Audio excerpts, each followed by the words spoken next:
लेकर चलेंगे सीधे पत्रिका समूह के कार्यक्रम में, जहां सीएम अजयलाल शर्मा संबोधित कर रहे हैं। आप गणगौर की सवारी गणगौर टेलीविजन पर देख सकते हैं। गणगौर टेलीविजन पर गणगौर की शाही सवारी टाटा प्ले पर 1189 नंबर पर देख सकते हैं। आप कह रहे थे 75 वर्ष के, मैं आज भी कहता हूं वो युवा है। युवा मैं इसलिए कहता हूं कि हम भी यात्रा करते हैं तो कहीं ना कहीं परेशानी होती है, लेकिन आए दिन जब मैं पत्रिका में उनका आलेख पढ़ता हूं तो देश के किसी ना किसी कोने में रहते हैं और इस उम्र में इतनी यात्रा करना और समाज को पत्रिका के माध्यम से दिशा देना, यह बहुत बड़ी बात होती है। इसलिए मैं प्रधान संपादक राजस्थान पत्रिका श्री गुलाब जी कोठारी जी, जिन्होंने सम्मानीय कपूर चंद जी कुलिस जी की जो भाव थे, जो वो करना चाहते थे, इन्होंने वास्तविकता में उन सभी विषयों को राजस्थानी नहीं पूरे देश के अंदर और दुनिया के अंदर उनको पहुंचाने का काम किया है। ऐसे सम्मानीय गुलाब कोठारी जी, माननीय पूर्व न्यायाधीश सर्वोच्च न्यायालय, जिनको अभी हम सभी ने सुना है, उन्होंने पत्रकारिता की और पत्रकारिता से संबंधित विषयों के बारे में बताया। ऐसे श्रीमान अजय रस्तोगी जी, मेरे सामने बैठे सभी हमारे जनप्रतिनिधि, हमारे पार्टी के प्रमुख, सभी वरिष्ठ जन और इस कार्यक्रम में पत्रकार जगत से सभी जुड़े मेरे भाई और बहनों, युवा साथियों, जागरूक बंधुओं, सबसे पहले तो मैं आप सभी का हृदय से स्वागत करता हूं, अभिनंदन करता हूं, क्योंकि आपने देखा है कि बस थोड़ी सा अंतर है, थोड़ा ही अंतर है,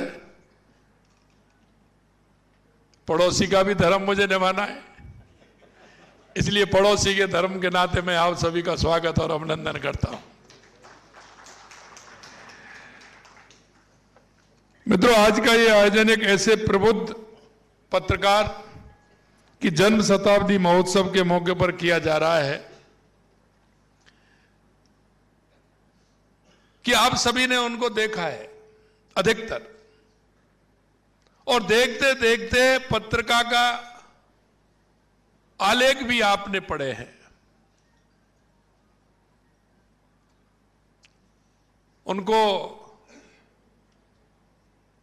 यह भी मुझे ध्यान है कि जब तक, क्योंकि पहले तो राजस्थान में एक अकेला ही जो पूरे राजस्थान की खबर देता था, 2-3 पेपर थे जिनमें पत्रिका प्रमुख था, तो जब तक पढ़ नहीं लेते थे तो मन में यह रहता था कि कुछ छूट गया है। सुबह ही सुबह जिन्होंने अपने जीवन में हर पल को सत्य, निर्भयता और जनसेवा को समर्पित किया, और मैं ये भी कह सकता हूं कि जो वो दौर था आजादी के बाद का, उस समय आवश्यकता थी निर्भीकता की, उस समय आवश्यकता थी विषयों को उठाने की, उस समय आवश्यकता थी देश को दिशा देने की। उस समय कपूर चंद कुलिस जी ने एक उन आजादी के जो दीवाने थे उनकी बातों को पटल पर लाए और राज्य में क्या आवश्यकता है, हमारा प्रदेश, देश कैसे चल सकता है, उन विषयों को भी सामने लेकर के आए। आपने देखा लगातार कई दिन से उनके बारे में लेख पत्रिका दे रही है। जब उनको अगर पढ़ने लग जाते हैं तो मन में लगता है कि उस समय के दौर में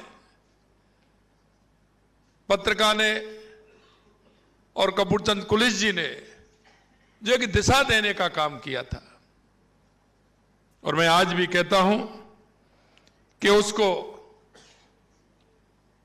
पहल को आगे बढ़ाने का काम हमारे कोठारी साहब कर रहे हैं। क्योंकि हमेशा जब बात उठाते हैं चाहे वो पर्यावरण की हो, चाहे वो चिकित्सा की हो, शिक्षा की हो, कोई भी पहलू हो, गांव से जुड़ा पहलू हो, उन सब विषयों को लेकर के चलते हैं। क्योंकि पत्रकारिता को चौथा स्तंभ माना है, प्रजातंत्र के लिए आवश्यक है। जनता के अंदर जागरूकता लाना, सरकार को उन विषयों को ध्यान दिलाना, सरकार को उन विषयों को ध्यान दिलाते हुए जनता के बीच समन्वय पैदा करना। आप चाहे हमारे व्यापारी हों, हमारे किसान हों, हमारे जनता के जुड़े विषय हों, उन सब विषयों को जो आप लेकर के आते हैं तो निश्चित रूप से उनका ध्यान भी जाता है और उनका समाधान भी होता है। मैं ये भी कहना चाहता हूं कि जिस तरह से पत्रकारिता के क्षेत्र में जो काम हुए हैं और काम होते हुए जो आगे उनको बढ़ाया है, उनमें कई तरह के विषय होते हैं और विषय जब लेते हैं तो उसका आकार बढ़ता चला जाता है। हम सोचते हैं तो हमारी सोच के विषय भी बदल जाते हैं और बदल इसलिए जाते हैं जब हम निर्भीकता से बात करते हैं और समाज को दिशा देने की बात करते हैं तो विषय आवश्यक हो जाते हैं और जब विषय आवश्यक हो जाते हैं तो उनका समाधान भी आवश्यक हो जाता है और इसलिए ये सेतु का काम भी करते हैं। और जब सेतु का काम होता है तो समाज के अंदर जो आवश्यकताएं होती हैं, चाहे वो सरकार के माध्यम से हो, समाज के माध्यम से हो, उनका गहरा असर होता है। मित्रों, मैं एक बात ये भी कहना चाहता हूं कि लोकतंत्र हमेशा निर्भीकता का, पत्रकारिता होगी तो लोकतंत्र का उसको फायदा होता है। मैं तो कभी कभी मैं ये कहता हूं कि विपक्ष जो होता है वो कोई भी हो या निष्पक्ष पत्रकारिता होती है, वो लोकतंत्र की ताकत होती है। क्योंकि लोकतंत्र की ताकत सामूहिक रूप से होती है। हर व्यक्ति के मन के भाव जब तक निकल करके नहीं आए, वो उस भाव को ये नहीं पहचाने कि मुझे क्या दिख रहा है और क्या होना चाहिए, इन दोनों में बड़ा अंतर आता है। और मैं ये कह सकता हूं कि उस पत्रकारिता को अगर मैं ध्यान में रखते हुए चलेंगे तो हमारा लोकतंत्र भी मजबूत होता चलेगा। आपको मैं आज इस बात के लिए भी कहना चाहता हूं कि आज जिस तरह का समय बदला है, बदलते हुए समय में हमको हमारी पत्रकारिता हो चाहे मीडिया हो, उनको भी हमें उसी के साथ काम करना होगा। मित्रों, क्या धीरे धीरे जो संस्थाएं इस तरह की थी कि जिनको सामाजिक सरोकार से लेकर के निर्भीकता से चलना चाहिए था, लेकिन उनमें भी कुछ अंतर आया है। अंतर आने का कारण बदलता हुआ समय, और मैं यही कहना चाहता हूं, बदलते हुए समय में अड़े खड़ा होना बहुत बड़ी आवश्यकता है। अगर हम अड़े खड़े हुए हैं, किसी विषय को लेकर के हम चल रहे हैं, तो वो निश्चित रूप से आने वाली पीढ़ी को एक दिशा देने का काम करेगी। हमारे देखा है जब 75 के अंदर इमरजेंसी लगाई गई थी, आपातकाल की स्थिति हुई थी, किस तरह की स्थिति बनी थी देश के अंदर, क्या हाल हुआ था। जितने भी विपक्षी नेता थे वो भी जेल में थे और पत्रकार और उनके संपादक भी जेल में थे। लोकतंत्र को कुचलने का काम किया, लेकिन वो लोकतंत्र कुचला नहीं गया था। मैं आज के इस कार्यक्रम के माध्यम से मैं कहना चाहता हूं उस समय की पीढ़ी को कि उन्होंने जिस तरह से संघर्ष किया, उसमें कपूरचंद कुलिस भी थे कि जिन्होंने निर्भीकता से काम किया और एक राजस्थान और देश को दिशा देने का काम किया। ऐसे समय पर आवश्यकता होती है, हमें कई समय पर कई चीजों को छोड़ना पड़ता है, समय के हिसाब से हमें ग्रहण भी करना पड़ता है। उन्होंने अडिग रहते हुए इस राजस्थान को दिशा देने का काम किया। और आज भी मैं कहना चाहता हूं कि हमारे जो पत्रकारिता है, मीडिया है, मैं मीडिया के बंधुओं से भी कहना चाहता हूं, अगर हर व्यक्ति के जीवन को पढ़ोगे, जिन्होंने स्वतंत्रता के आंदोलन में हिस्सा लिया है, जिन्हें स्वतंत्रता को नजदीकी से देखा है, आप सबको उसका एहसास धीरे धीरे होगा। हम कल्पना कर सकते हैं, और कल्पना यह भी कर सकते हैं जो आजादी के दीवाने थे, जिन्होंने अपने आप को समर्पित कर दिया था, क्या उन्होंने अपने लिए किया? क्योंकि वो तो उसके लिए समर्पित हो ही रहे थे, उन्होंने तो घर बार कुछ नहीं देखा, लेकिन वो हो किसके लिए रहे थे? वो इस देश के लिए और आने वाली पीढ़ी के लिए हो रहे थे। इसलिए आने वाली पीढ़ी को भी मैं कहना चाहता हूं कि उनका स्मरण करते हुए हमें उनके उन विचारों को ग्रहण करना चाहिए।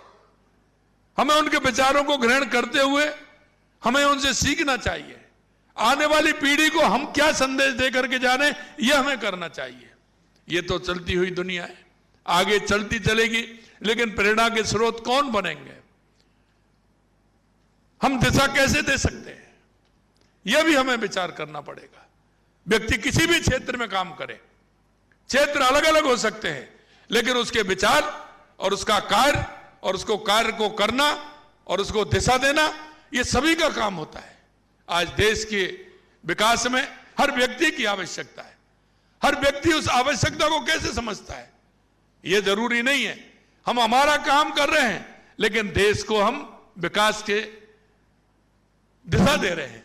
चाहे वो किसान अपना काम कर रहा है, मजदूर अपना काम कर रहा है, उद्योगपति अपना काम कर रहा है, हर क्षेत्र का अलग अलग काम है, लेकिन काम को कैसे दिशा दी जाए, आने वाली पीढ़ी को हम क्या कर सकते हैं, ये आज के उसमें बहुत आवश्यक है।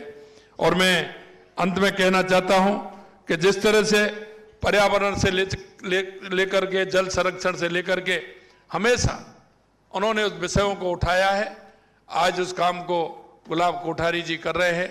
आपने ये कार्यक्रम बहुत ही माननीय जन्म शताब्दी का रखा है।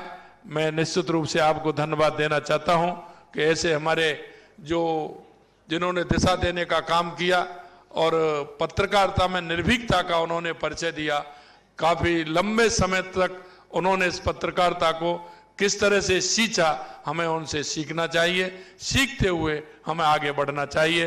ये कार्यक्रम के लिए मैं आपको बहुत बहुत धन्यवाद देता हूं। मैं आज थोड़ा सा लेट हुआ, उसके लिए मैं क्षमा प्रार्थी हूं, क्योंकि मुझे भी कल आदेश हुआ, मैंने मोहन जी को भी फोन किया कि आप समय से आप जा रहे हैं, में थोड़ा विलम्ब हो सकता है। आज वहाँ केरल में नामांकन थे, तो उसमें मुझे जाना पड़ा, इसलिए मैं आपसे यही कहना चाहता हूं, मैं थोड़ा लेट हुआ, उसके लिए क्षमा प्रार्थी। आप सभी को बहुत बहुत धन्यवाद। जय हिंद, जय भारत, जय राजस्थान।